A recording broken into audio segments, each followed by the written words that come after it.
Мясной пирог жасау үшін алдымен қамыр илейік. Ол үшін айранға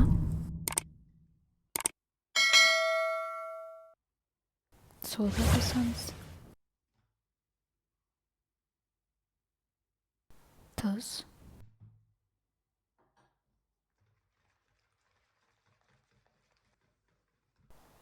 Сары май.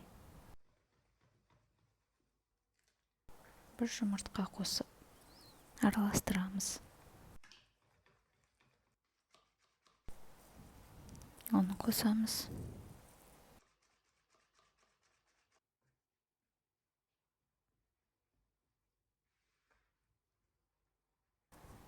Қолға жабыспайтын жұмсақ қамыр илеп, жарты сағатқа қалдырамыз.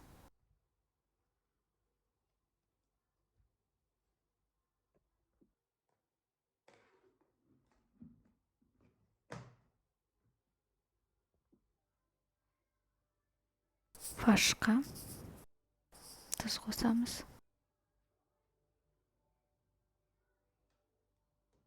Бұрыш, қара бұрыш, қызыл бұрыш.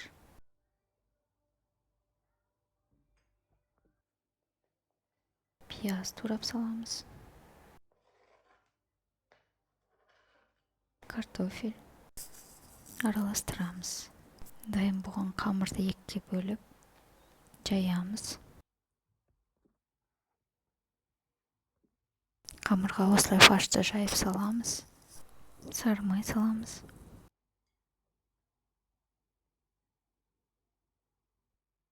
Үстіне екінші жайманы жауып, осылай жабыстырамыз. Бірнеше жерден осылай кесіп, бетіне жұмыртқа жағып, күнжіт себеміз. 1 сағат пісіреміз.